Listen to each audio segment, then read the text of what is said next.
Assalamualaikum warahmatullahi wabarakatuh. Alhamdulillah, alhamdulillahi wa kafa, wassalatu wassalamu ala ibadihil ladzina istafa, amma ba'd. Ayyuhal ikhwa wal akhwat, al aba wal ummahat, a'azzani wa azzakumullah. Saudara-saudariku, bapak dan ibu-ibu yang semoga dimuliakan oleh Allah, kita bertemu kembali di malam Kamis, kajian rutin membahas pembahasan akidah menggunakan kitab Khudh Aqidatak Minal Kitabi Was Sunnatis Sahihah. Ambillah akidahmu dari Al-Quran dan hadis yang sahih, ya. Karya Syekh Muhammad bin Jamil Zainu rahimahullah, semoga Allah merahmatinya. Ya, pada pertemuan sebelumnya kita sudah menyelesaikan bab tentang al-jihad wal wala wal hukum. Jihad, loyalitas dan hukum. Dan terakhir kita sudah membahas masalah hukum, bahwasanya kaum muslimin wajib berhukum dengan hukum Allah, Al-Quran dan hadis yang sahih, Bapak. Bukan hadis saya, titik. Karena hadis itu ada 3. Ada hadis sahih, hadis lemah, hadis palsu. Hadis sahih artinya hadis benar, benar sampai kepada Nabi. Kalau hadis lemah artinya hadisnya diragukan, karena yang meriwayatkan hadis mungkin orangnya pelupa, mudah lupa, atau mungkin orang yang meriwayatkan hadisnya tidak menjaga akhlaknya, makanya tidak diambil hadisnya. Lalu yang ketiga, hadis palsu, yaitu kalau yang meriwayatkan hadis ini memang orang yang terkenal dusta, suka dusta, kadzab. Nah, kalau orang udah pendusta lalu meriwayatkan hadis, hadisnya nggak diterima langsung. Hadisnya dianggap hadis palsu, Bapak ya. Nah itu, jadi yang dipakai oleh kita cuma hadis sahih, hadis yang benar-benar sampai kepada Nabi, yang meriwayatkan adalah orang yang adil, jujur, dengan sanad rangkaian periwayatan yang bersambung dari fulan sampai fulan sampai sahabat Nabi sampai Nabi sallallahu alaihi wasallam. Nah itulah kewajiban kita kaum muslimin wajib memutuskan hukum, wajib berhukum dengan Al-Quran dan hadis yang sahih. Ya, inilah kewajiban kita. Jadi kita harus mendahulukan Al-Quran dan hadis yang sahih dibandingkan aturan adat, aturan apapun buatan manusia. Karena sehebat apapun aturan manusia tidak akan sebanding dengan aturan Allah.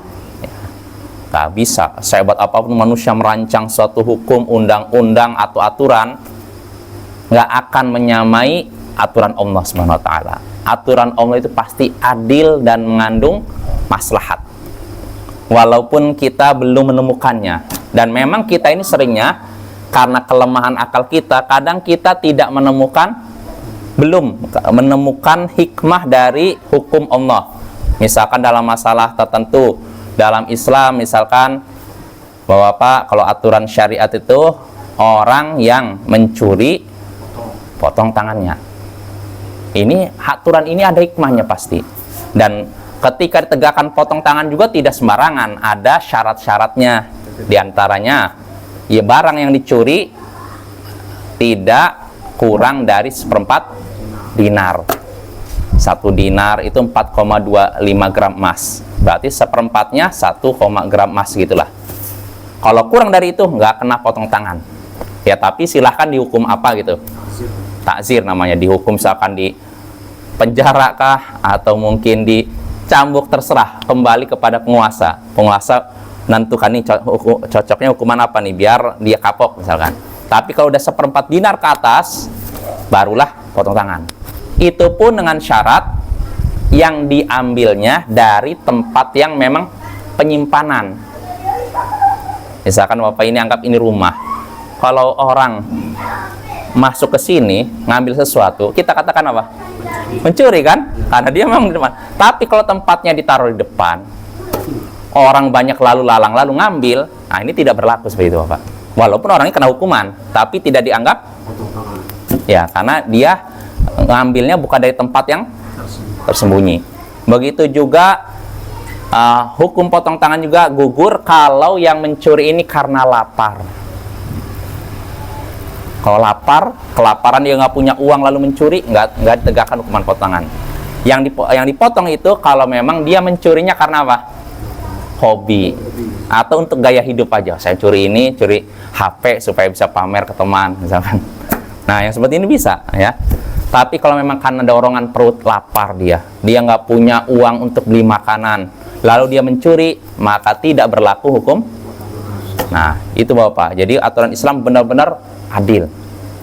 Dan ketika udah dipotong tangannya juga, pasti ada kebaikannya. Kebaikan untuk si pelaku dan juga masyarakat. Kalau bagi si pelaku apa? Ininya apa? Kebaikannya. Kapok dia kan? Oh, saya nggak mau lagi mencuri deh. Nanti saya potong tangan lagi, saya malu. Jelas ya Bapak ya? Karena Bapak kalau di Saudi Bapak ya, Arab Saudi, Bapak nyaksikan ada orang nih, tangannya nggak ada. Ketahuilah dia itu mencuri berarti. Ada, memang ada. Dan mereka kadang, karena udah ini, tangannya nggak ada, kadang mereka ngemis, minta-minta. Ya, kadang itu Bapak ya, mungkin karena. Atau kadang begini, ada orang yang ini selain mencuri, mungkin ada orang yang pernah membunuh lalu dimaafkan oleh keluarga si terbunuh, tapi si keluarga si terbunuh minta bayar diat, denda. Nah, sedangkan dia nggak punya uang, maka kadang sebagian sampai minta-minta ya gitu Bapak ya. Jadi kalau di Saudi itu Bapak, kalau nyaksikan ada orang nggak ada tangannya nih kita kata, nah ini mencuri nih ya. Dengan itu dia jadi sadar kan, mencuri itu memalukan diri sendiri. Saya nggak mau lagi dia mencuri ya kan gitu Bapak ya. Nah, ini keuntungan bagi si pelakunya dan juga bagi masyarakat. Masyarakat jadi mikir, kalau saya mencuri nasib saya seperti itu tuh, tangannya hilang. Dan masih banyak lagi Bapak ya. Aturan Allah itu kalau diterapkan itu berkah.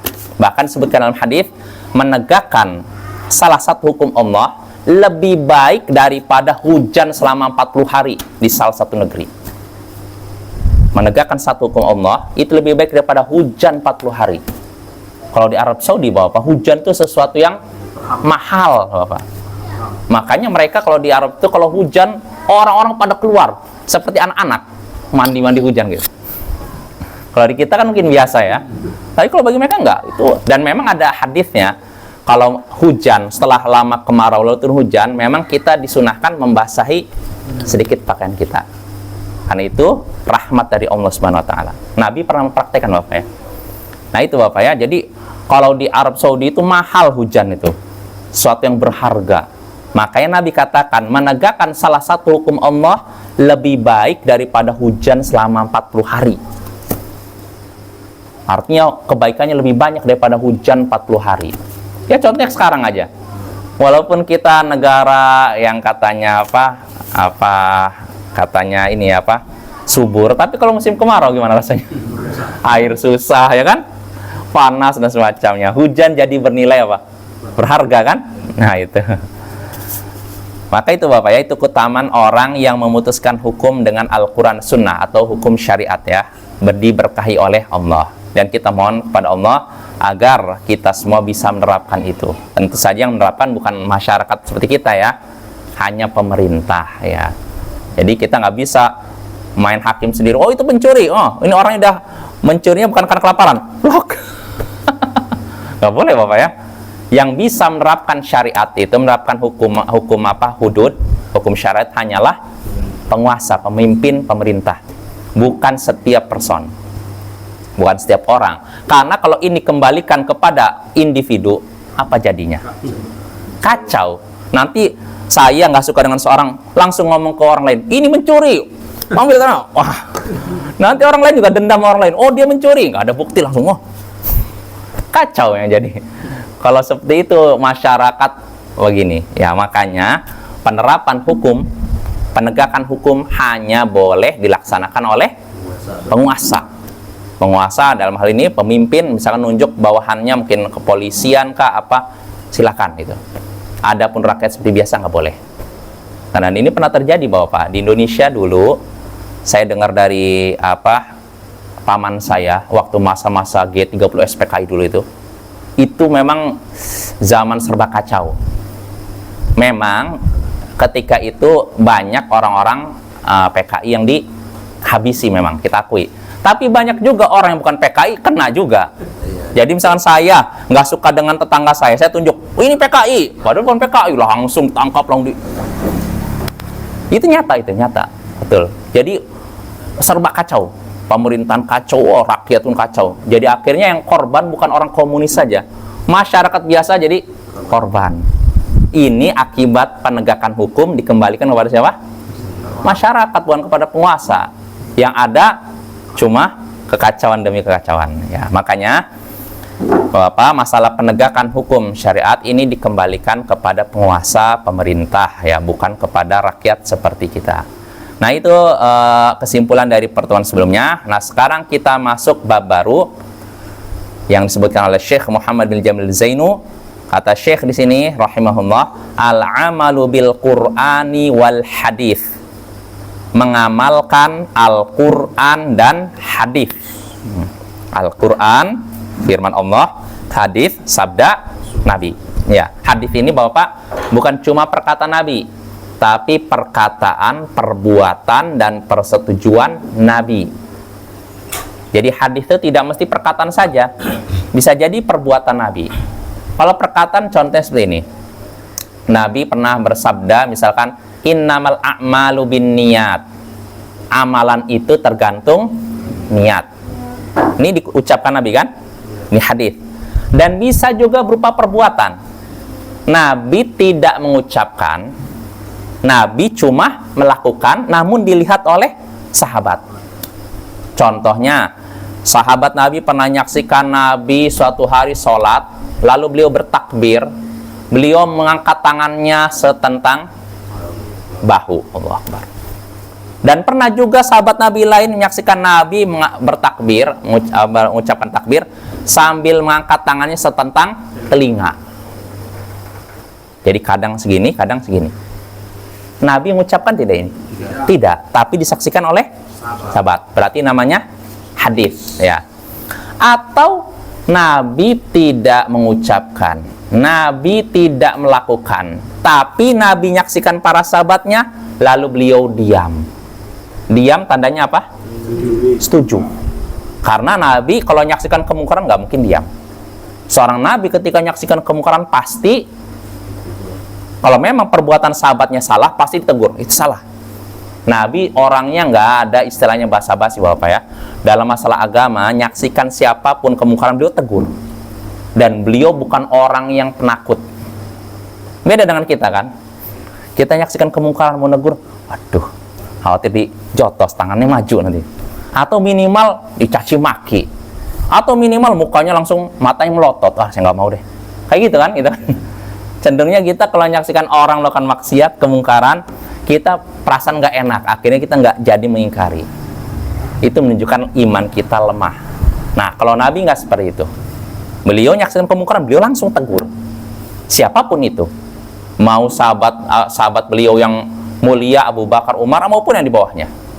Mau dalam keadaan tenang seperti ini, maupun dalam keadaan menjelang perang. Lagi dalam keadaan genting. Jadi beliau nggak mungkin mendiamkan kesalahan. Siapapun yang melakukan kesalahan, beliau tegur.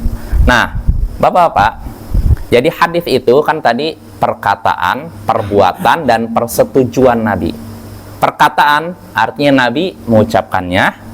Kalau perbuatan, Nabi tidak mengucapkannya, tapi Nabi melakukannya dan dilihat sahabat Nabi.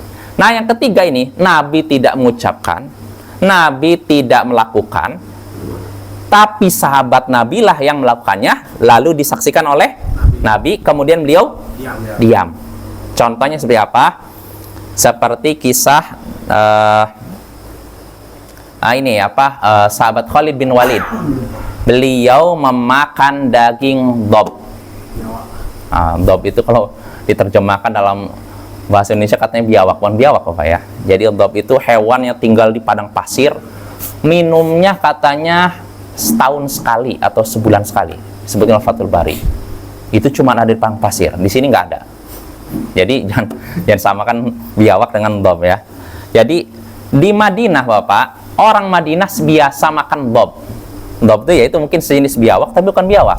Makanya kayak Iya, makanya memang itu hewan unik itu. Tinggalnya cuma dalam padang pasir.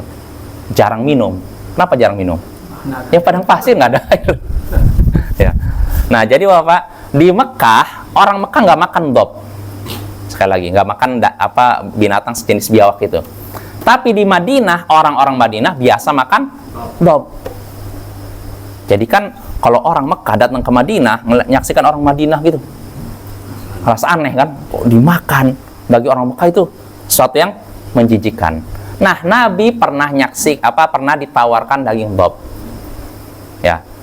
Lalu Nabi ketika itu udah mau makan, dikasih tahu oleh tuan rumah, si wanitanya ngasih tahu suaminya, kasih tahu Rasulullah bahwa daging yang disajikan adalah dob.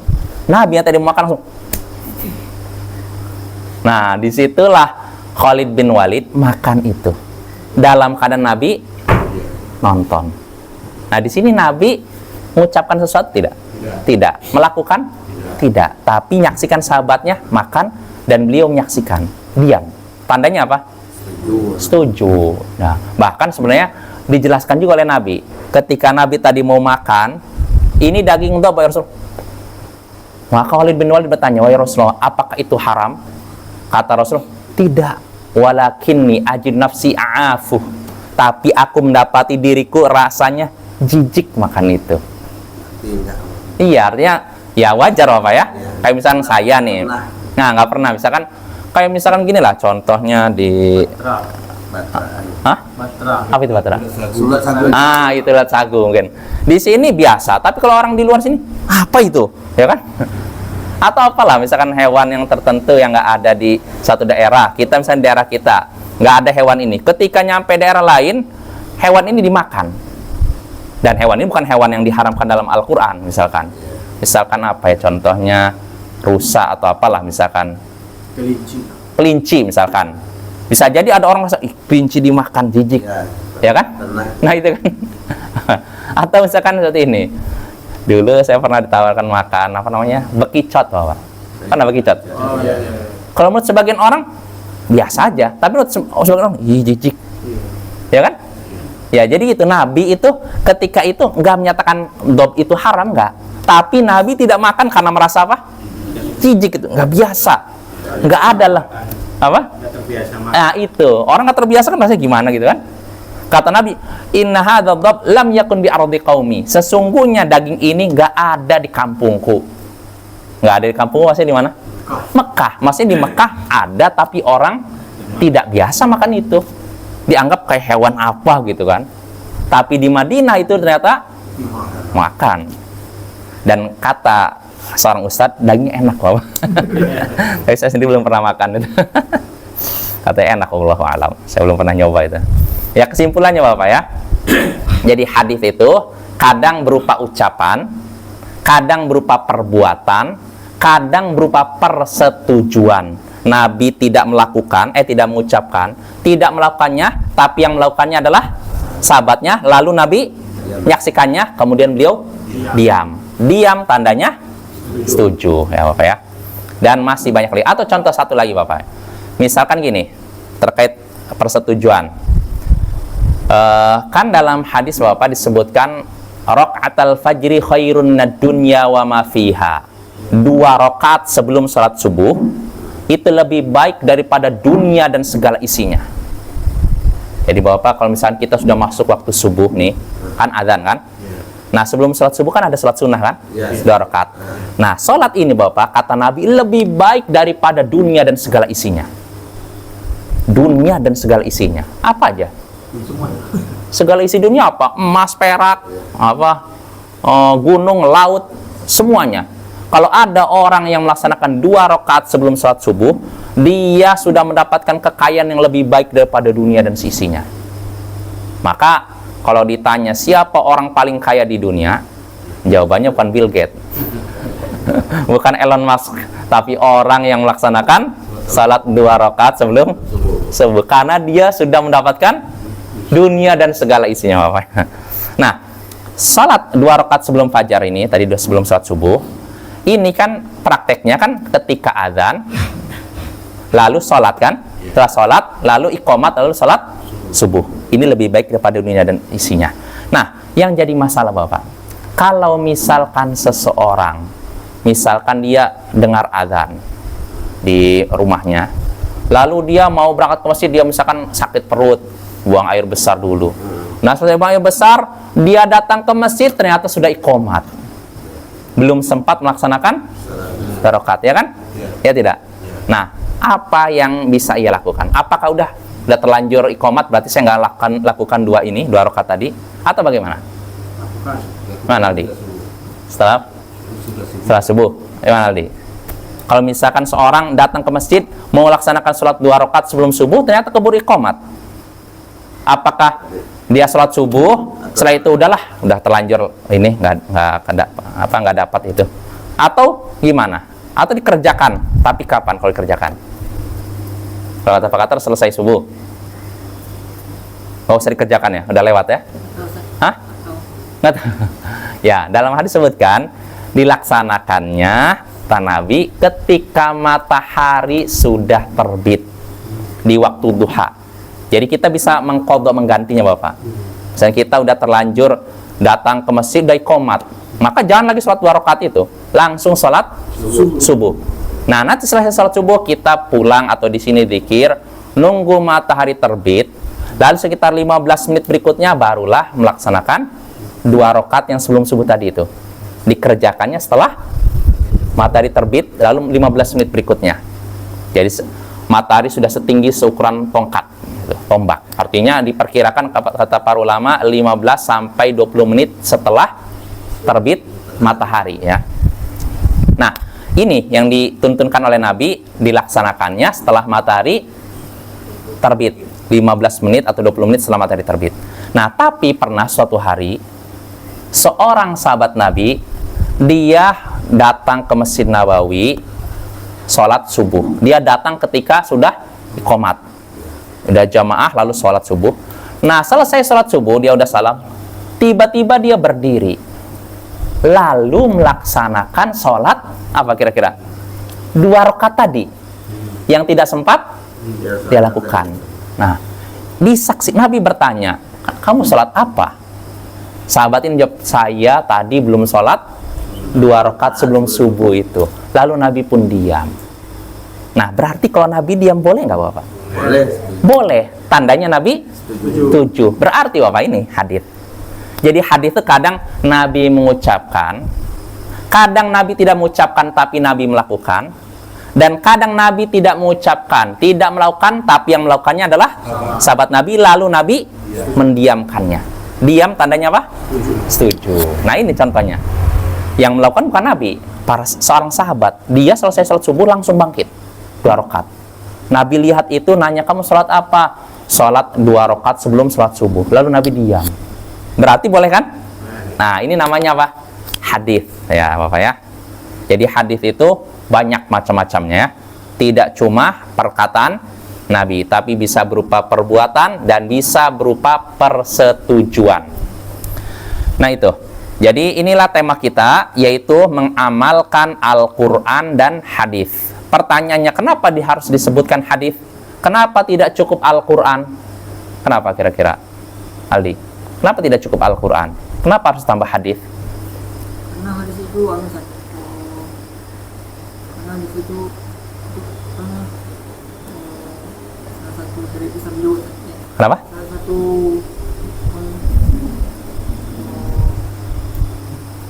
hukum juga. Salah satu hukum, sumber hukum. Sumber hukum. Selain itu? Ya, betul, diantaranya sumber hukum. Artinya Bapak, sumber hukum Islam itu Al-Quran dan hadis, bukan cuma Al-Quran. Karena Bapak, kalau kita cuma megang Al-Quran saja, misalkan, oh saya mau berpegang Al-Quran, nggak mau nengok hadis. Pertanyaannya, dalam Al-Quran ada tidak keterangan sholat subuh 2 rakaat? Ada tidak ayat Al-Quran yang menyebutkan sholat zuhur 4 rakaat? Taunya dari mana kita? Dari hadis. Lalu ada tidak dalam Al-Quran sholat kita kalau takbir ngangkat tangan setinggi bahu atau setinggi telinga? Ada tidak dalam Al-Quran? Tidak ada. Taunya dari mana? Hadis. Lalu ketika ruku tangan kita nempel ke sini Bapak. Kan dalam hadis kan gini ya. Begini kan? Bukan di sini Bapak ya. Karena saya perhatikan ada orang sholat, ini di sini. Jadi akhirnya gini. Yang benar sini nih, di lutut. Nah gitu. Nabi seakan-akan seperti mencengkram gitu. Kan ada yang di lutut situ. Nah, kita taunya sholat itu letakannya di lutut. Dari mana? Hadis Nabi. Kalau kita baca ayat Al-Quran dari surat Al-Fatihah sampai Anas, nggak ada ayat yang menyebutkan bahwa ketika ruku tangan di. Nah ini Bapak ya. Makanya nggak cukup kita cuma ngambil Al-Quran, harus juga ambil hadis Nabi. Karena banyak ayat-ayat Al-Quran yang masih umum. Contohnya gini, Allah nyebutkan dalam Al-Quran misalkan wabil walidaini ihsana, berbuat baiklah kepada kedua orang tua. Bagaimana cara berbuat baik kepada orang tua? Disebutkan caranya dalam Al-Quran? Enggak, adanya dalam hadis. Dalam Al-Quran memang disebutkan, tapi terbatas. Diperjelas lebih panjang lagi di hadis Nabi. Makanya penting kita mengambil Al-Quran dan juga hadis. Ya, kalau kita cuma Al-Quran saja, kita bingung nanti. Mana ini? Gimana cara sholat? Coba baca surat Al-Fatihah. Nggak ada ya keterangan sholat. Rukuknya bagaimana? Sujudnya mah? Nggak ada.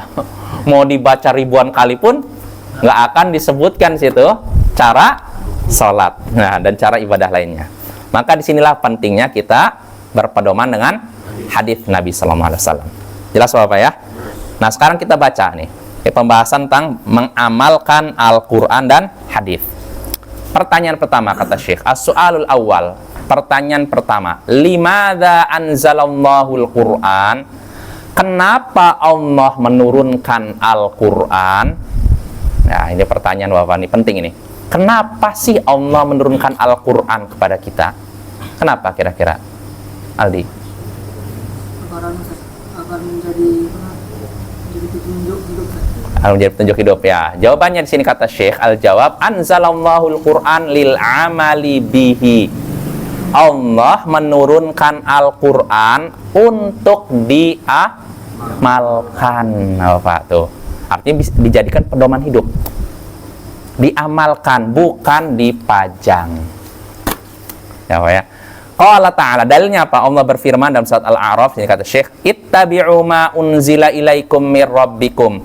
Ikutilah apa yang telah diturunkan kepada kalian dari Tuhan kalian. Ikutilah apa yang telah diturunkan kepada kalian dari Tuhan kalian. Apa yang diturunkan kepada kita dari Tuhan kita? Al-Quran. Ikutilah Al-Quran. Artinya Al-Quran bukan cuma dibaca, apalagi dipajang aja, dibaca tidak. Sampai-sampai ada sebagian orang Al-Quran sampai berdebu Bapak. Jadi di lemarinya, Masya Allah, berdebu. Tandanya apa? Astagfirullah. Bukan itu tujuan diturunkannya Al-Quran ya. Bukan cuma dipajang. Atau seperti ini Bapak ya. Dulu kalau kita tahun 90-an, saya sering lihat film-film Indonesia, film-film horor. Biasanya Al-Quran itu identiknya untuk ngusir setan. Ditaruh di depan rumah atau apa. Nanti ketika setan mau masuk, panas. Dulu begitu. Jadi masyarakat awam menganggap Al-Quran itu cuma untuk ngusir setan. Enggak. Al-Quran bukan untuk ngusir setan, tapi untuk diamalkan, dijadikan pedoman. Itu pedoman hidup Bapak. Jadi nggak cukup dibaca saja lalu jadikan pajangan. Baca saja nggak cukup. Nggak usah terus gimana? Iya, baca dan diamalkan. Dibaca, dipahami, dan diamalkan. Jadi selain sebelum kita mengamalkan, dipahami dulu Bapak.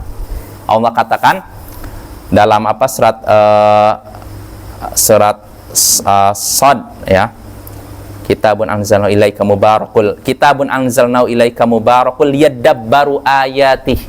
Jadi Al-Quran itu kitab yang sudah Allah turunkan, diberkahi agar mereka merenungkannya. Tadabbur itu artinya membaca, menghayati, memahami, merenungkan itu.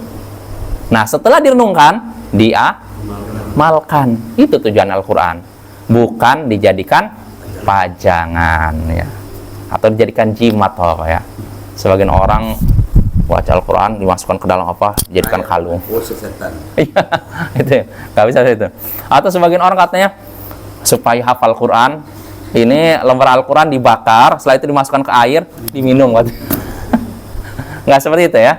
Tujuan Al-Quran, artinya Allah menurunkan Al-Quran bukan seperti itu. Bukan untuk tujuan itu, tapi untuk tujuan diamalkan ya, dibaca, dipahami, dan diamalkan. Nah itu Bapak ya, jelas insya Allah ya. Lalu itu dalil Al-Quran. Wa qala sallallahu alaihi wasallam, dan Nabi sallallahu alaihi wasallam bersabda, Iqra'ul Qur'an wa'malu bihi wa la ta'kulu bihi. Sahihun rawahu Ahmad. Kata Nabi sallallahu alaihi wasallam, bacalah Al-Quran dan amalkanlah, dan jangan kalian makan dengan Al-Quran. Jangan kalian makan lewat Al-Quran. Ini kata Nabi, bacalah Al-Quran dan amalkan. Setelah dibaca, lalu diamalkan. Dan jangan kalian makan lewat Al-Quran. Apa maksudnya?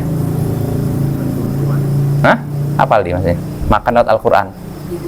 Menggunakan Al-Quran untuk makan, untuk cari makan. Hah? Ya cari keuntungan duniawi. Artinya apa? Ya misalkan dia cari keuntungan duniawi lewat bacaan Al-Quran. Jangan. Ya, nggak boleh seperti itu. Artinya begini, ibaratnya kayak ngemis lewat bacaan Al-Quran. Ada tidak?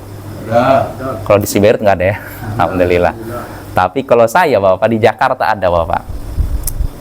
Jadi saya pernah naik bis. Dulu kan kuliah itu naik bis, berangkat dari rumah, pergi ke kuliah pakai bis. Ketika saya naik bis itu, ada seorang bapak-bapak pakai peci hitam kayak gini, lalu baca nggak jelas Al-Quran. Saya dengar Al-Quran nih, tapi bacanya berantakan luar biasa. Tajwidnya nggak jelas, panjang pendeknya berantakan. Setelah baca selesai, betul itu nyata. Saya saksikan sendiri. Astagfirullah. Nah ini yang nggak boleh nih, mencari makan lewat Al-Quran, nggak boleh. Jelas Bapak ya. Jadi Al-Quran itu mulia, jangan dijadikan sarana untuk mencari nafkah dunia dan semacamnya. Loh, mungkin timbul pertanyaan, bagaimana kalau saya mengajarkan Al-Quran lalu saya dapat bayaran atau bagaimana tuh? Yang penting pertama niatnya jangan itu yang utama.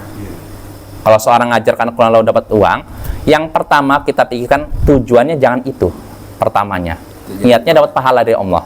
Tapi setelah itu dia dapat bayaran, nggak masalah insya Allah. Sama seperti kita ngajarkan ilmu Al-Quran, ngajarkan agama atau apapun, niat pertamanya apa seharusnya? Pahala dari Allah kan, akhirat kan. Lalu setelah itu ada yang memberikan tunjangan apa, nggak masalah insya Allah. Yang penting niat pertamanya mencari balasan dari Allah, bukan balasan dari manusia. Jelas Bapak ya. Maka jangan jadikan Al-Quran sarana untuk ngemis, ya ngemis kemana-mana, bacakan ayat Al-Quran atau semacamnya. Itu perkara yang tercela Bapak ya. Jadi itu bukan tujuan Allah menurunkan Al-Quran. Tujuan Allah menurunkan Al-Quran itu apa tadi? Dibaca, dipahami, dan diamalkan ya. Jelas Bapak ya.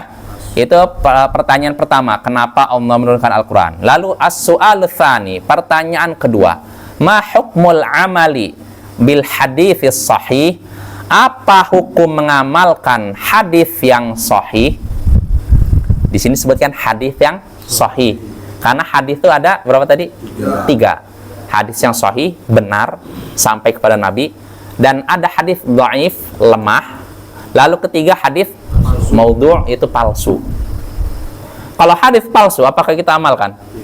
Nggak ada kewajiban, bahkan nggak boleh. Ayo. Lalu hadis ini hadis apa? Lemah? Nggak ada juga. Kita harus mengamalkan hadis lemah. Tapi kalau hadis sahih, ini harus diamalkan. Jelas apa ya? Hanya hadis sahih yang boleh diamalkan. Ya.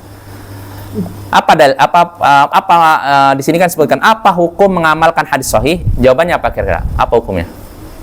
Mengamalkan hadis sahih? Hah? Wajib. Ya, kata Syekh al-Jawab, al-amalu bil hadits sahih wajibun. Mengamalkan hadis yang sahih sampai kepada Nabi, ini hukumnya wajib. Wajib artinya kalau dikerjakan dapat. Nah, tapi kalau tinggalkan dosa ya. Apa dalilnya? Syekh menyebutkan dalilnya liqauli ta'ala, berdasarkan firman Allah Ta'ala, wa ma atakumur rasulu fakhudhu wa ma nahakum anhu fantahu. Suratul Hasyr. Apa yang diberikan Rasul kepada kalian, ambillah. Yang berkata ini apa? Siapa? Allah. Apa yang diberikan Rasul kepada kalian, ambillah. Dan apa yang dilarang Rasul kepada kalian, maka tinggalkanlah. Lihatlah, Allah nyuruh kita nih, kalau Rasul memberikan sesuatu, ambil. Kalau Rasul melarang dari sesuatu, tinggalkanlah. Nah, di antara yang diberikan Rasul, apa itu? Hadis kan? Kan Rasul ketika mengucapkan sesuatu, melakukan sesuatu, melihat sahabatnya melakukan sesuatu lalu beliau diam, ini kan dari Rasul kan? Maka sikap kita apa? Ambil. Dan kalau Rasul melarang, sikap kita apa? Tinggalkanlah. Jelas Bapak ya?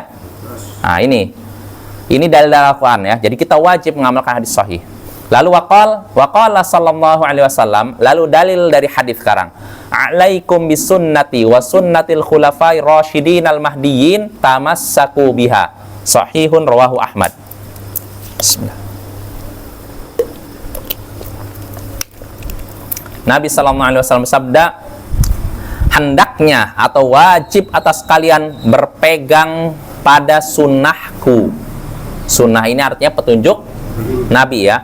Wajib atas kalian berpegang pada sunnahku dan sunnah para khalifah yang lurus dan terbimbing setelahku. Sunnah para khalifah yang lurus dan terbimbing setelahku. Siapa maksudnya para khalifah di sini? Abu Bakar, Umar, Utsman, dan Ali. Ini kata Nabi, wajib atas kalian berpegang pada sunnahku dan sunnah para khalifah, para pemimpin yang lurus dan terbimbing setelahku, yaitu Abu Bakar, Umar, Utsman, dan Ali. Tamassaku biha, kata Nabi, dan berpegang teguhlah padanya. Tadi kan suruh ngambil, sekarang berpegang teguhlah padanya. Nah, berarti kalau Nabi menyuruh sesuatu, wajib bagi kita ngambilnya. Itu dalil dari al-hadis. Tadi kan dari Al-Quran. Tadi dari hadis ya. Pertama dari Al-Quran, kedua dari hadis. Jelas Bapak ya? Jadi kalau ada hadis sahih, kewajiban kita nerima. Jangan ditolak. Jangan ditolak dengan alasan apa? Oh, ini nggak sesuai dengan kebiasaan masyarakat. Oh, ini nggak sesuai dengan akal saya. Oh, ini tidak sesuai dengan perasaan saya. Nggak boleh. Sikap kita, kalau tahu ini hadis Nabi dan hadisnya sahih, terima. Tapi kalau hadisnya palsu, tolak. Hadisnya lemah, tolak juga. Tapi kalau hadisnya sahih, benar apa yang Nabi, ambil. Jangan kita mendahulukan ini kita dibandingkan hadis. Karena ada Bapak, sebagian orang lebih mendahulukan akalnya yang lemah dibandingkan hadis Nabi. Contohnya, Bapak, ada sebuah hadis dalam Sahih Bukhari, kalau lalat hinggap di suatu minuman, kata Nabi, maka celupkanlah lalu buanglah. Kenapa? Karena di salah satu bagian sayapnya ada racun dan di bagian sayap lainnya ada penawarnya. Jadi kalau kita misalkan ada minuman, celupkan, buang. Kenapa? Buang lalatnya. Buang lalatnya, kan buang minumannya. Lalatnya ya. Karena kata Nabi, di salah satu bagian sayapnya ada racun, di satunya lagi ada penawarnya. Ini hadis ini sahih Bapak, ada dalam Sahih Bukhari, kitab paling sahih setelah Al-Quran. Nah, tapi ada seorang yang ngaku cendekiawan Muslim berkata, saya nggak mau nerima hadis ini. Bagaimana bisa lalat hewan kotor kok malah minuman yang dihinggap malah dibiarkan? Nggak bisa terima. Tapi ini ada dalam Sahih Bukhari. Walaupun dalam Sahih Bukhari, saya lebih percaya ucapan dokter kafir daripada hadis ini, katanya. Bayangkan. Jadi dia lebih percaya ucapan dokter kafir, katanya lalat itu hewan yang jorok, membawa katanya beragam bakteri dan semacamnya. Nggak ada itu. Padahal yang berbicara ini hadis Nabi. Nabi yang berbicara bukan berdasarkan bukan berdasarkan hawa nafsu, tapi berdasarkan wahyu Allah. tapi ditolak dengan alasan tidak masuk akal. Padahal Bapak, ada penelitian kedokteran membuktikan benarnya hadis Nabi ini. Jadi dalam hadis Nabi ini kan disebutkan lalat di sisi, salah satu sisinya ada apa tadi? Racun, sisi lainnya nawarnya. Kita yakini hadis ini. Walaupun penelitian kedokteran misalkan kita belum tahu, tapi kalau ini diucapkan Nabi, kita terima. Dan tidak ragu-ragu lagi. Jelas Bapak ya?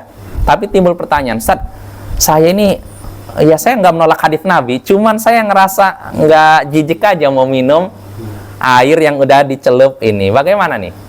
Gimana? Ya kalau kita dalam artian nggak mau minum karena merasa jijik, bukan karena benci kepada hadis, boleh Bapak. Jelas Bapak? Jadi saya cuma ngerasa jijik aja, bukan karena saya benci hadis Nabi, enggak, tapi saya ngerasa, duh rasanya gimana gitu lalat ini. Kan lalat kadang pergi kemana, ke tempat kotor, lalu hinggap di minuman saya, lalu saya gini buang, aduh saya nggak mau minum, silahkan aja. Silahkan, tapi jangan sampai nggak suka nggak mau minumnya karena apa? Menolak hadis Nabi. Jelas Bapak ya?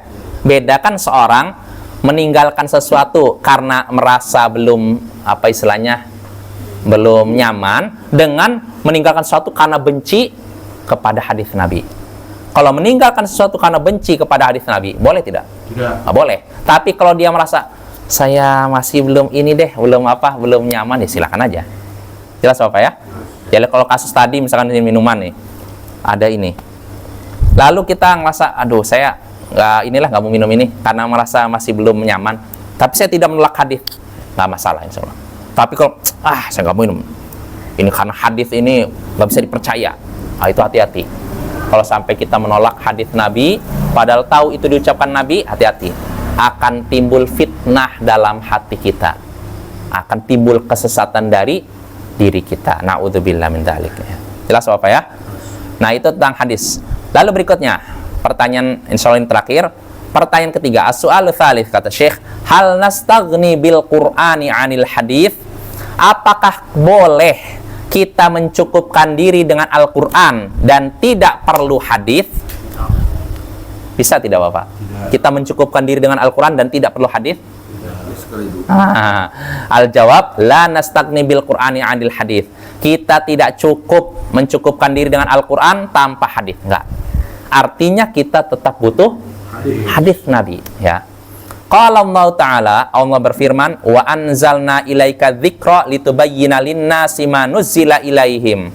Surat An-Nahl. Ini dalil bahwasanya kita membutuhkan hadis, tidak cukup dengan Al-Qur'an. Dalilnya apa?